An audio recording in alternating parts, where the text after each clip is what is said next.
Hello and welcome. You're listening to the Tasty Tidbits Podcast.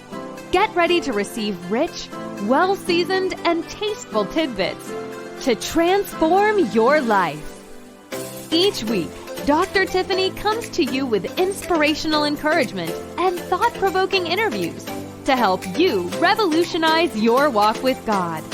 Are you hungry for more of His presence? Then get ready. And now, your host, pastor, author, and motivational speaker, Dr. Tiffany Watkins.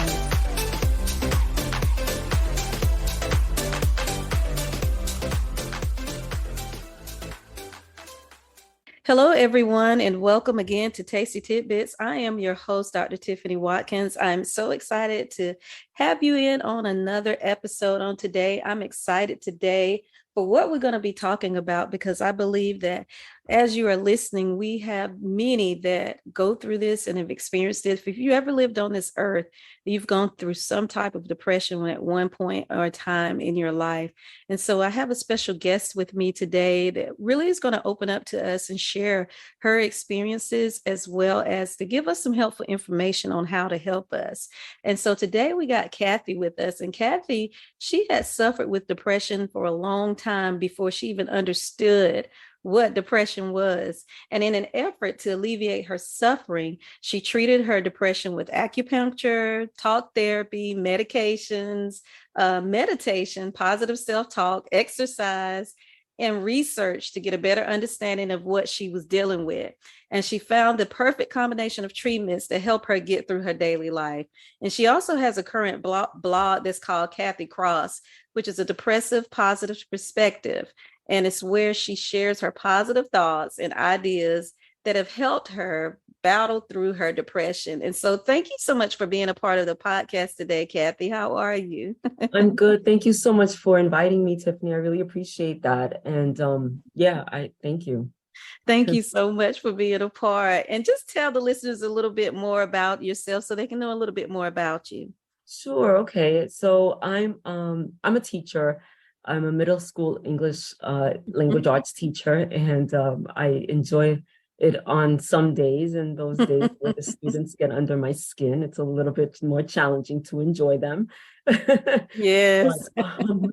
But I became a teacher later in life. I was first in the book publishing industry in Manhattan, and that was exciting, and I really loved working there. But I currently, I am currently focusing on writing. Like you said, I have a blog called Cathy's Cross. I've been focusing on my writing a lot lately because that's one of the things that I realized that has really helped me with my depression. Mm-hmm. And I find that, while I'm writing, I'm at my happiest, and it just helps to center me. And I could be writing a short story or working on my novel or writing a blog post. I'm just happy in my quiet time by myself, just writing. So lately I've been really focusing on that, and in order to center myself and get myself in a happier place. Mm-hmm, mm-hmm. And so that's what we're talking about today, listeners, is just depression, because I know a lot of us have experienced that. And Cathy, would you just share with the listeners how you first started dealing with depression and when you first sought help? So it was when I'm going to say around 11 or 12 years old that I first started suffering with depression. And I didn't understand what I was going through. I didn't understand why I was going through it. So I didn't understand why I was going through it. So I was always really angry with myself, angry with people around me, upset about my situation, always crying, just not in a happy place. And I remember that it was just anything could happen. Like somebody say something that wasn't so nice and I would start crying, whereas other people would be like, oh, be quiet or whatever. I didn't understand why I was always so upset. I was angry with myself for always being upset and angry, and it was just a never-ending circle. And so this was around when I was 11 or 12 years old, and this was how I came to understand myself. Just always angry, always upset, always sad. And I never thought of myself as depressed yet. I just, that wasn't a thing. So we're talking about back in the 80s, 1980s. Mm-hmm, mm-hmm. And so fast forward all these years, through high school, through college, always stayed to myself, never really got to know anybody. In fact, when it came to college, I didn't want to go away to college because I didn't want to be around other people. That frightened me a little bit. That's part of my introvertedness. But and then, I started working, and again, it was just, I was always upset, always crying. And my sister had boyfriends, I didn't. And I was always interfering with their plans, and I was always upset. And every time she was hanging out with him, I was crying some more. And finally, my sister was like, there's something going on here. And she didn't know how to help me. And so finally she said, enough is enough. And she started searching for a therapist for me. Now, this was, I'm going to say, in our late 20s. Mm-hmm. So I started experiencing the depression at 12, and then it wasn't until my late 20s that I sought therapy, and because my sister pursued it for me. And then not in an angry way or whatever, she just didn't know what else to do for me. She wanted to help me. She didn't know how to reach out and help me. And so I started seeing a therapist. I was all for it. When she started doing this, and I was like, okay, I guess I'm doing this. This is something that I need to do. And then I started seeing a therapist and talking about my issues, my problems, what upset me. And I was off and on in therapy, different therapists. And I knew that it was something that I needed to do, talking about everyday issues. But it wasn't until, I'm going to say, within the past 5 years, when I really started thinking about the depression, when I really started going deep into it, especially with a therapist that I was working with, that I started understanding that so many issues that happened when I was younger played a part in how I reacted to it. And Mm-hmm. and it's funny because even though I was in therapy for so long, it took quite a bit of time to realize where this depression was coming from. And Mm-hmm. I'm going to say maybe about a year and a half ago, I really, all came back to me. It was an experience that I had at 11 years old that I kind of remembered, but I guess I pushed it away from my mind. And it was an issue of sexual assault where Mm-hmm. I wasn't raped. I was touched inappropriately. Mm-hmm. But the thing is, when I realized what was happening and I pulled away from it, even though I had fought back, because I approached the guy who touched me inappropriately, and I started hitting him, and I was like, don't ever do that to me again. Even though I stood up for myself, those feelings that it was my fault that it happened, the feeling of shame stayed with me. They stayed Mm-hmm. with me. And that's when I started feeling low about myself. That's when I started feeling angry and hating myself. But for some reason, throughout the years, I disassociated what had happened, and like I had forgotten what had happened, but those feelings of low self-worth stayed Mm-hmm. with me, and Mm-hmm. that's what pushed me. And the more I never talked about it, the more depressed I became, until I had forgotten where these feelings had originated. So that's what that is in a nutshell. Mm-hmm, mm-hmm. Mm. I think that a lot of times, often, we can find, with depression, a lot of times that it does trigger from something that may have happened when we were younger, or even happened now at the age that you are. And even the way we were raised or brought up, our culture, and it doesn't, depression doesn't know a color. But it does, when you think about it, it affects everyone, but it always has a source. It always has somewhere, the majority of the time, that it stems from, unless it's a biological, condition that chemically, Mhm. where you're dealing with that. From what I've, been studying about it and know about it and have heard from different people about. And some are, medical issues that have to be addressed as well. And so it's important to recognize what depression is. It's important to recognize the symptoms so that you can get treated. And Cathy, she finally recognized it and was able to get that therapy that she needed and find ways in order to treat her depression as well. So, even with that, we hear a lot about what depression is, but tell us what depression is not. So that's a really great question, because at first, when I was trying to understand depression, I thought it was just something that I could get over. Just I'm in a bad mood. So I'll be the first to tell you that depression is not a bad mood that somebody could just get over. That's not what it is. It's not just, let me see, I wrote some notes down. It's not someone being selfish. It's not someone, just making a situation all about themselves. It's really, I think, this idea, this feeling of not understanding how to get out of like a dark hole. I call it a dark hole. And some people just don't know how to get out of that. And in their effort to get out of it, people may construe that as them being selfish, or just them being in a bad mood, them thinking that it's all about themselves, and them thinking it's all about them. So that's not what it is at all.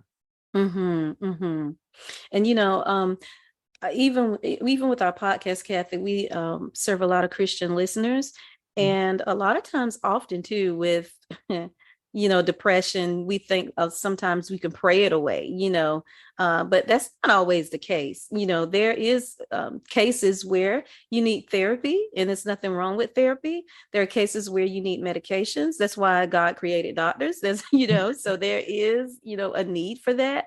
But I do believe that sometimes some things are a generational curse that has come, because somewhere in the family line there has been someone else in your family. A lot of times, if you don't realize it, that person could have been dealing with that. And so how you go to the doctors and they ask you, what is your family history? Who has high blood pressure, who has diabetes, who has all of that? Well, depression is a part of that, and you can find it traced down, I should say, sometimes through the bloodline. And depression is a very serious issue, and it could become overwhelmingly oppressed to the ones that are dealing with that. And so sometimes it's, I believe that God is a deliverer, listeners. I believe that he is a healer, but I also believe that God gives us tools and resources to use as well, to help us with that, because everybody's at a different place. Everybody is at a different state, but it does not make you less than anybody else. And I think that's something that is important to share with that. What are your thoughts on that, Cathy? I completely agree with that as well. I used to pray a lot and just, pray like, God, I don't understand. Why am I going through this? Please help me. Please help me. And this is before I ever spoke to any therapist. So I completely agree.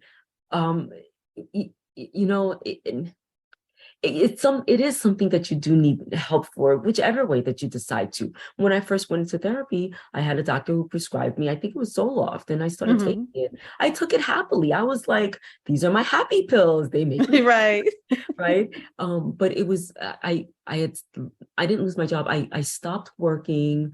I quit my job after my father had passed, and I decided to become a teacher, but I wasn't a teacher yet. So I didn't have insurance. So I couldn't pay for the medication anymore. And I felt like, okay, so this is not sustainable.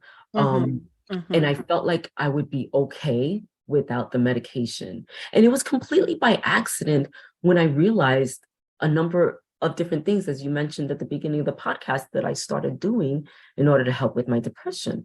My sister really loved working out. And so we started working out together. And my sister and I are twins. We're fraternal twins. Yes, right? I meant to tell you guys that. Yes, they're twins. We're fraternal twins. So, and every year we go to this twins festival in Ohio, and we make such a concerted effort to look as alike as possible. And so my sister was working out and I wasn't. And she's like, we're going to go to a twins festival and everybody's going to know that I'm the fit twin and you're not. And I was like, okay, I need to start working out. And lo and behold, I started working out. And for some reason, in the past few months since I started working out, I haven't really been depressed. And Mhm. then with that, when I do workouts from this program called Beachbody, and those the trainers on Beachbody, they say things like, "Oh, you have to believe in yourself and this and that, and you can do it." And so they were shouting out all these positive Mhm. affirmations, positive Mhm. self-talk, and I listened to them and I believed them, and I felt like it was that along with the exercises. And then I started meditating, and then Mhm. I started saying positive affirmations for myself, and all of that fell in line with each other, because then I was doing it with my cousins and my sister, and we formed a group so that we could do this all together. And then I was like, you guys, I'm not feeling depressed like I usually do. Now, don't get me wrong, I didn't cure the depression. Every Mhm. once in a while, I'll have a bout of depression that I'm just like, oh my gosh, I need to do something about it. But for the most part, I did not need medication anymore. I didn't Mhm. need medication because I was doing all this other stuff on a regular basis that was helping me. And I found that Mhm. out completely by accident. And I was pretty impressed with myself. Yeah. Yes, Yeah. yes. And in one of your Instagram quotes, you say that you're not an expert at overcoming depression, but you're an expert on what helped you get through those darkest days. So share with the listeners what can help them get through their darkest days. So I feel like one of the biggest thing that I wholeheartedly believe in is doing something that you love, something that's like at your core, something that makes you you. And for me, that's writing. I have all I published is my blog. I haven't published my novel yet, but I'm not writing for others. I'm writing for myself, and I'm Mhm. actually sharing what I've written to help others. I don't know, to get a clear perspective on things. But writing has been the one thing that really centers my soul. And as I mentioned before, and I'm just so happy every time I'm writing. So I feel that that's the number one thing that I do to help me through my depression. And then, as I mentioned before, I share with anybody who asks, how do you battle your depression? Start doing that thing that you absolutely love, whether it's writing, gardening, whether it's watching movies, whether it's drawing, painting, for taking photographs, anything, anything that just puts your heart at ease. And I say, just throw yourself into it. Do it for yourself. And I think you'll be really, really happy. I wholeheartedly believe that. And like I said, the other things, just try it for a little while, the affirmations. Now, mind you, when I started meditating, it was because my sister had suggested it, and it was really helping her through things. And I started meditating, and I was just like, this is not helping me. It's not changing me in any way. But it really took a number of days, well, I'm going to say months even, that I kept at it, and I really felt like it was beneficial to me. And it was, like I said, it was like a cocktail of all this stuff that I was doing on a regular basis. Now, it takes time to do all this stuff on a regular basis. And some people are Mhm. probably like, I ain't got time for that, but let me just take the medication. And I'm not begrudging anyone that. Whatever works for you, whatever Mhm. works for Mhm. you. And for me, that's what works. So I really believe that, you try meditation, affirmations, if that's something that you really want to try. And the thing that makes you happy, that thing that makes you happy. So that's what I would Mhm. say. Mm-hmm, mm-hmm. That's so good. And a lot of times we say we don't have time, but I actually have this, and I had talked to some of the people at our church, and I said, you need to get this.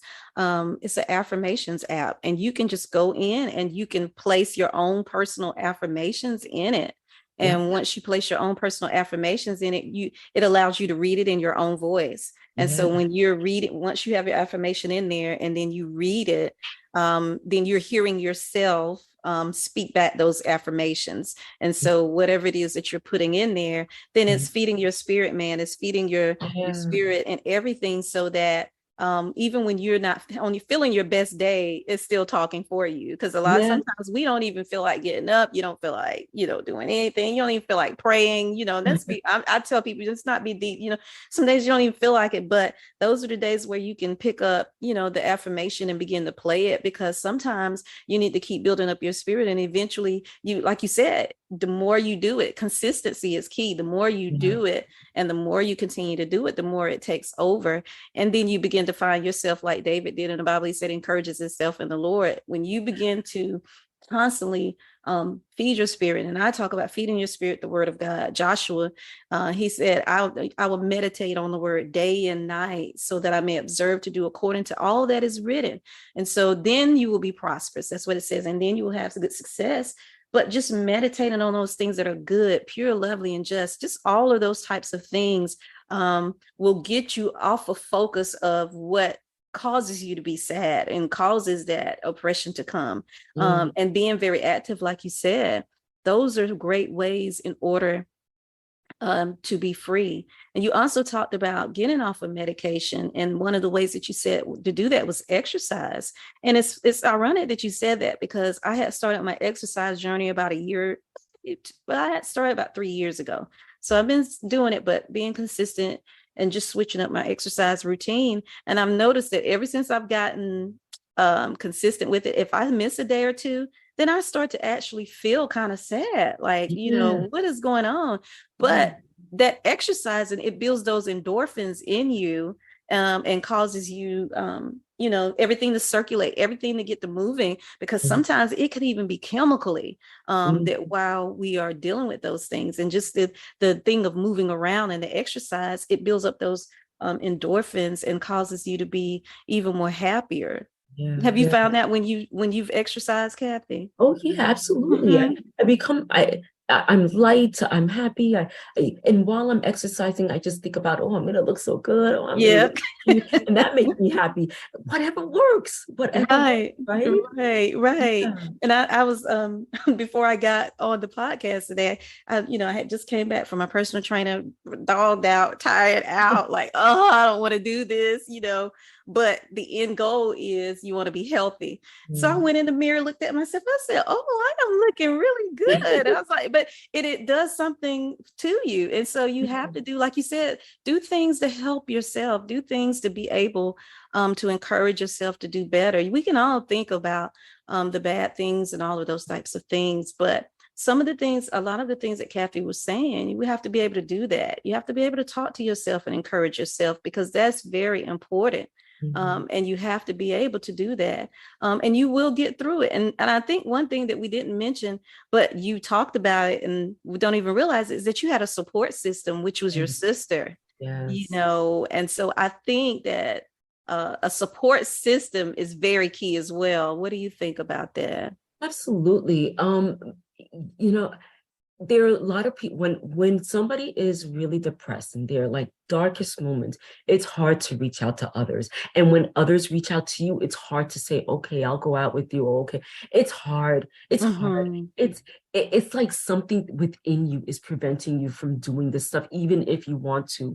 So it's not that easy. But yes, my sister had to deal with that for years. And she was there by me. And she even told me, she wrote a note to me once, a card. It was very sweet. I found it a few months ago that said, I don't know how to help you when you get like this. I don't know what to do, because she never experienced depression like this. But it's so important to have a support system. I have it, continue to have it in my sister. And also there are two of my cousins where all four of us are very, very close.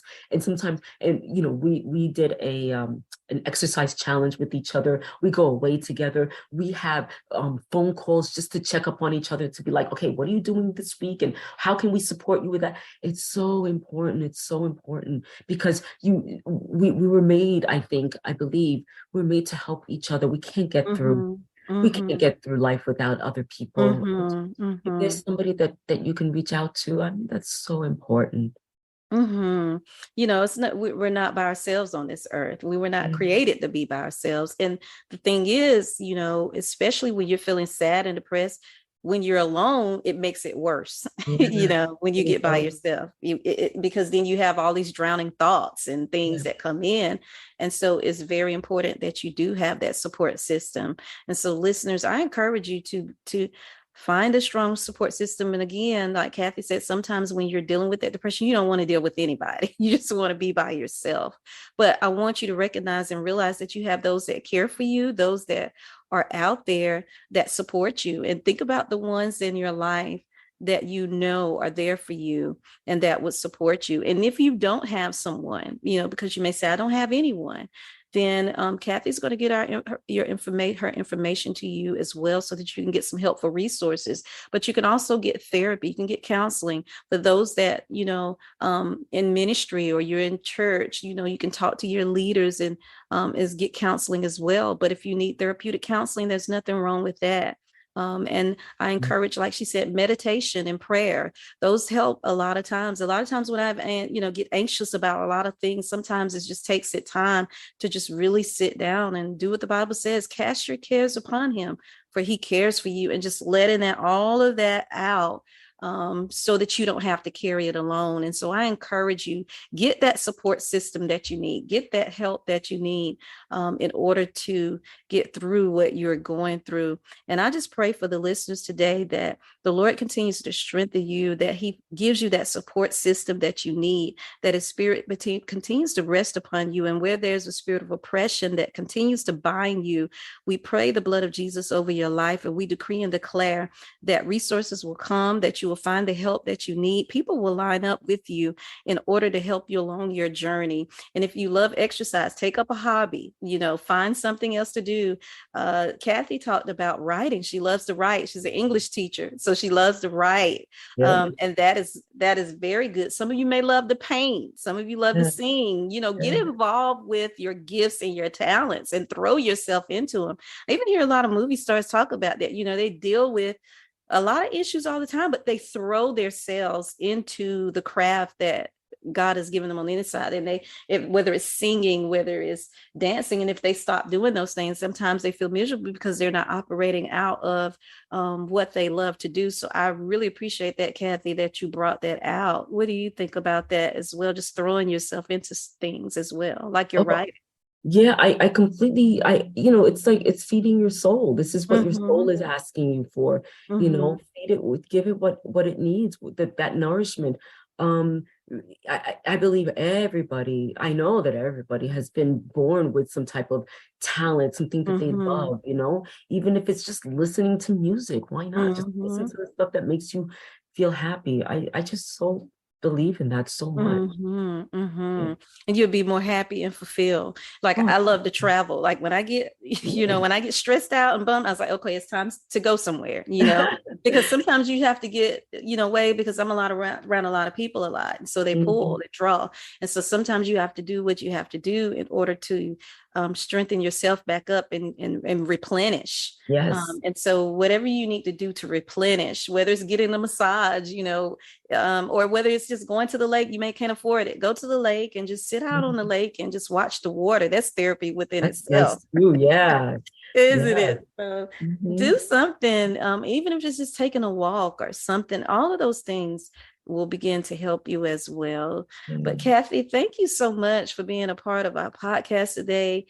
Thank you for being a part. Would you tell the listeners how they're able to get in contact with you or to find out more about you?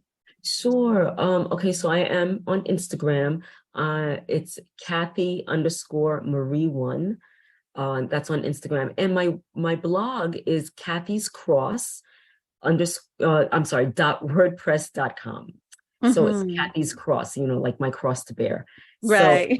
So, so that's my blog and that's my Instagram. So I would be happy to hear from people. If only you just go onto my website to read just one post, my latest post or whatever, that would be great. I would love that. Yes. And listeners, will also have the information in the show notes, as well as when you click on the link and when you listen to this, you'll look down below and you'll be able to find her information directly to her. And so we thank you for being a part of the podcast again today, Kathy. And we thank you, listeners, for being a part today. And until next time, you have a wonderfully blessed day. Bye-bye. Thank you so much. Bye-bye. Thank you for listening to Tasty Tidbits with Dr. Tiffany Watkins. If you're enjoying the show, feel free to subscribe, rate, and share with your friends. To learn more about Dr. Tiffany, check out her blog on goodreads.com or visit her website at www.renewedfaithministriesinc.com. Until next time, stay blessed.